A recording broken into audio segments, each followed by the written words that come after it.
Hey y'all. I hope you're having a wonderful day. I was just driving home from the store and was thinking about a podcast I listened to recently, and it definitely was on the same level of thinking that I have. And I realize I really don't talk about it a whole lot, and that is the power of being wealthy. And it's the podcast itself actually started out talking about how many haters she gets by talking about money and being wealthy, and that is just something that has such a negative connotation in most of society, probably with the exception to the upper 1%, right? And the rest of us are brought up and raised in a way to believe that money is the root of all evil, and wealthy people do evil things, and it is something to be abhorred and looked down upon in a lot of ways. And then we tend to walk around with the idea like, I don't need money, as if that's a righteous position to have. And I'm not disrespecting anybody here, by the way. There's no judgment if that's where you land. This is something that we are taught from very early on in various platforms, from school to home to advertising.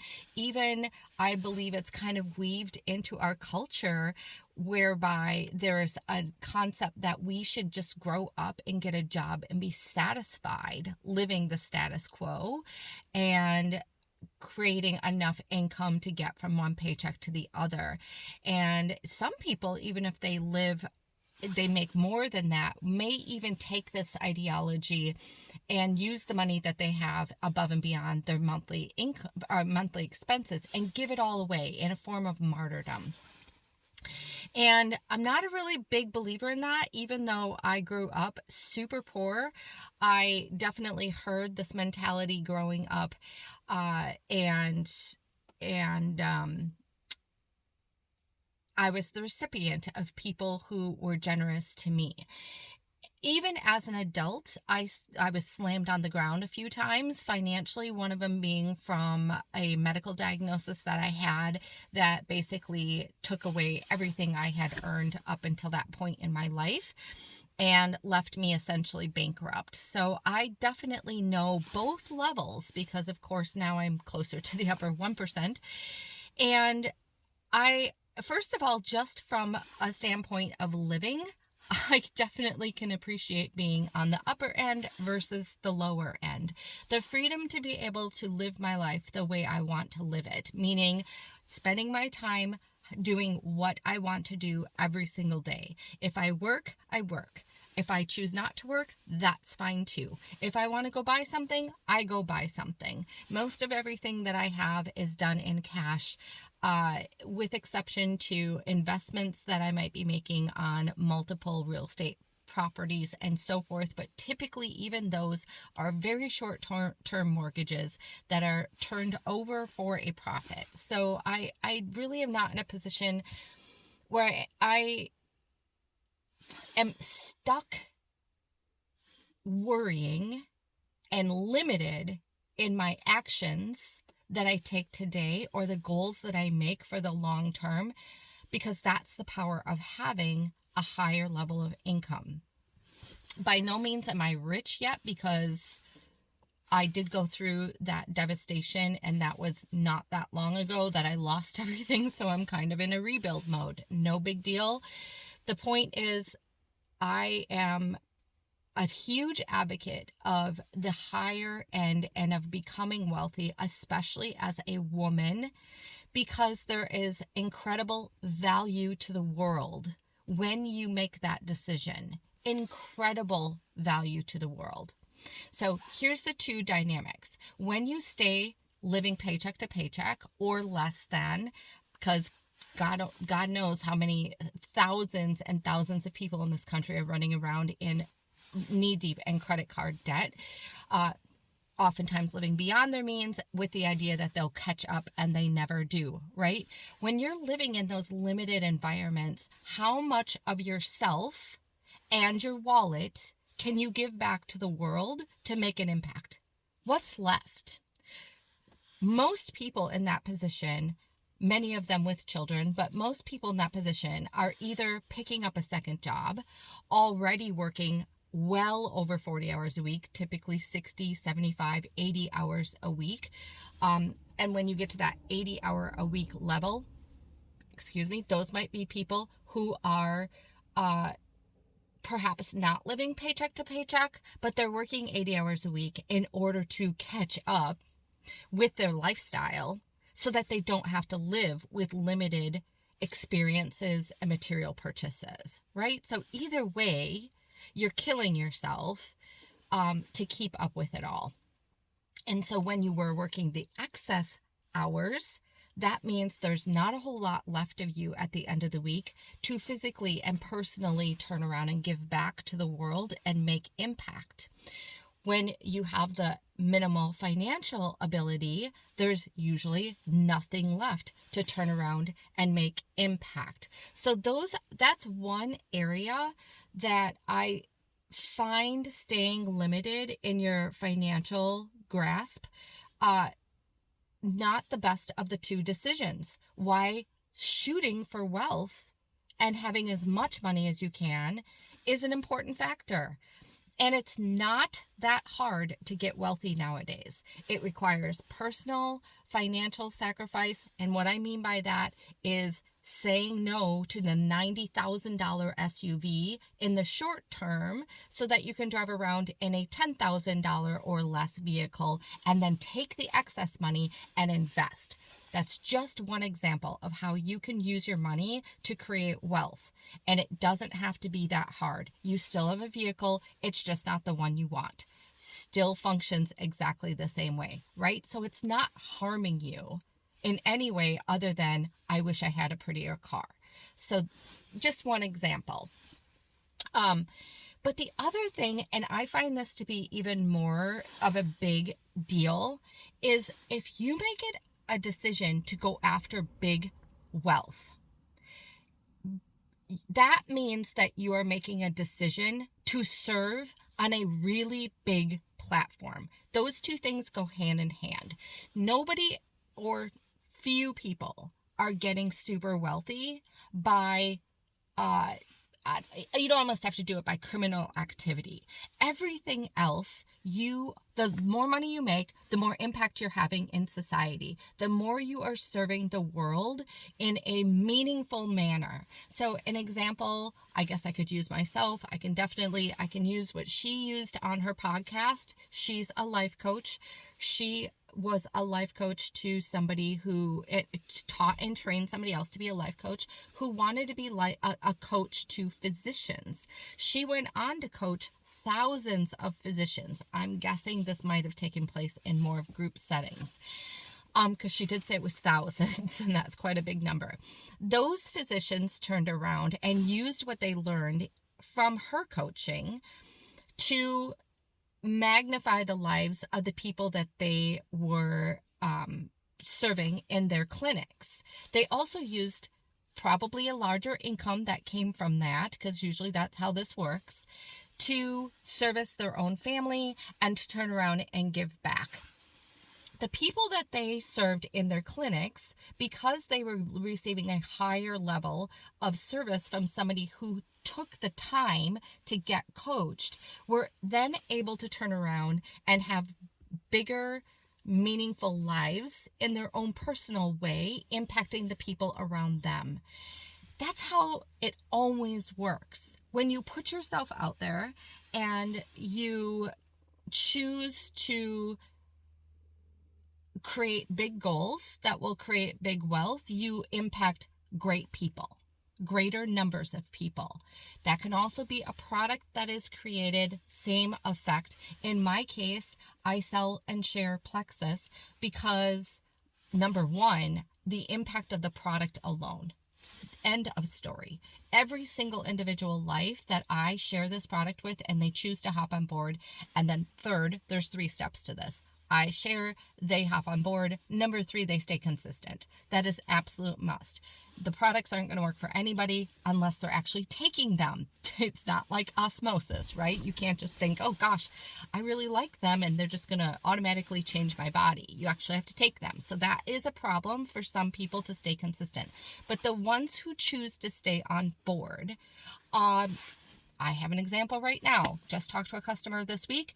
She was on 10 shots a month for back pain, off of all of those shots within 60 days of being on Plexus. She was not going to the bathroom more than once every 10 days. Now, number one, super uncomfortable. Number two, incredibly horrific for the health of her body. Now she's going to the bathroom every day or every 2 to 3 days at most if she's not going every single day. That's a life change for that person. A life change. Now, guess what she wants to do? She wants to turn around and share. She actually came to me to do that. And that's what happens. The power of change for yourself means that you can turn around and feel emboldened to try to change somebody else's life. Now, that happens on my team by the thousands. I have thousands of people on my team. And so my ripple effect is massive, because not only did I change the life of that individual, for instance, who is going to turn around and share and change the life of other people, but outside of just helping her, have I created a ripple effect in the world? Well, she's going to be easier to get along with because her mood is going to be improved.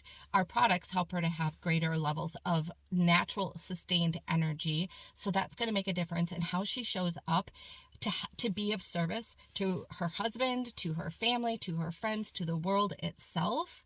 And she is going to be able to change her mood. Sorry, I knew there was one more thing and I kind of lost track in my mind what it was. But because you're feeling better. Now imagine 10 shots a day, that medication was wreaking havoc on her sanity.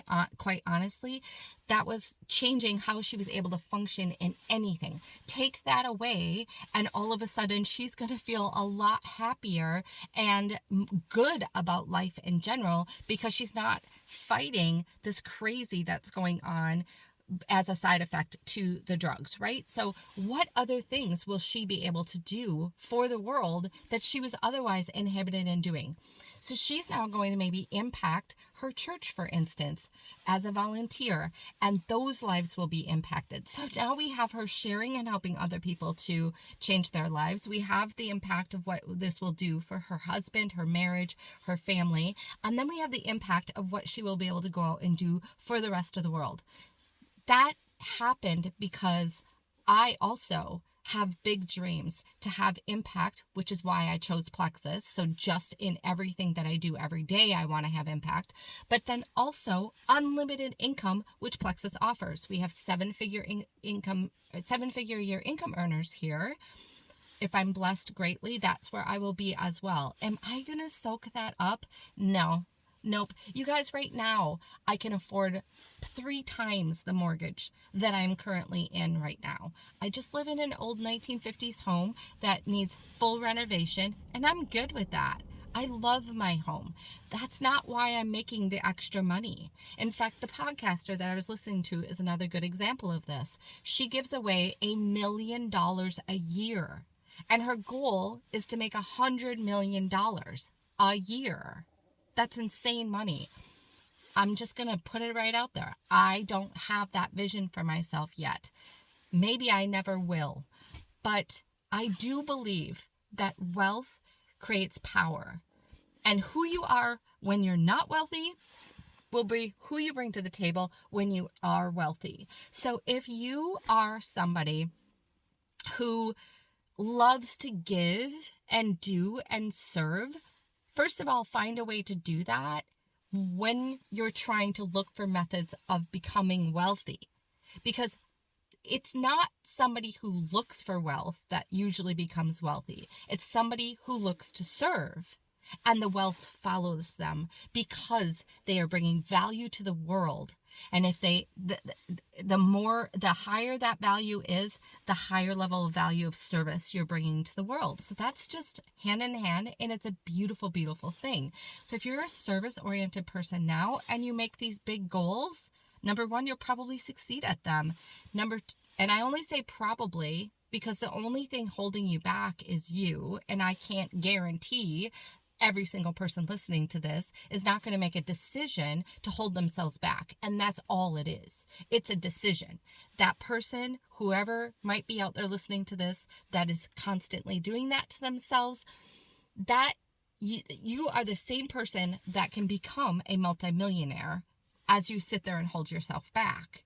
It's just that you've decided, consciously or unconsciously, not to allow yourself to stop holding yourself back and go for it. That's really all it is. Same person can remain stuck or become wealthy. There's nothing special about anyone who decides to become wealthy. They just made the decision not to stay stuck. That's literally how simple that becomes. I'll walk through the fear. I'll walk through the uncomfortableness. I can do that. And I'm going to just keep doing it. And I'm going to follow my journey, and I'm going to become wealthy. It's just making a decision. But if you are that person, you choose to serve, you show up and do so. When you become wealthy, you'll still be that person who chooses to serve, and you'll show up and do so. Only you will have had impact many, many, many times the person who is choosing to stay in limiting situations with limiting income and limiting service to the world. I really believe your income is directly in alignment with how much you can impact the world as a whole. So I just wanted to reiterate that podcast because I thought it was brilliantly done. It was obviously very much in alignment with how I believe, because I'm able to sit here and chit chat with you all about it off the cuff.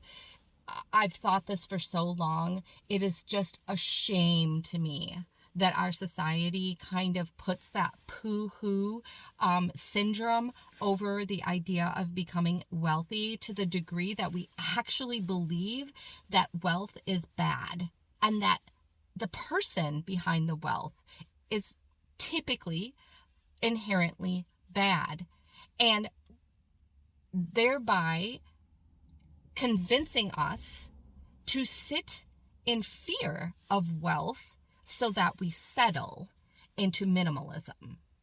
And it's a crock of crap, if you ask me. And having come from so much poverty, I'm talking no electricity, stealing at grocery stores for food, babysitting for prostitutes, mostly because I needed money, but I took babysitting jobs also to raid their cabinets because I didn't have food.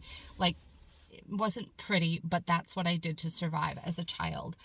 And I look at people who don't want to go after money and make an impact, and I kind of feel I have to stop myself from feeling a little bit of angst, because there are so many people in the world that are sitting in the shoes that I used to be in as a child, who want you to go out and make money so you can help the helpless, because a child in that situation is absolutely helpless. There is nothing I could do other than steal and babysit for crazy people, because that's the community I lived in, low income, right? There was all kinds of horrible, not good situations around me, but that's what I was stuck with. Those kids want you not to live in limitation. So that's kind of what fuels me and why I have thought this ideology for so long, because sitting back and limiting yourself limits what you can do for other people. So if you love serving people and you love service, contribution, and impact to the world, go fall in love with money.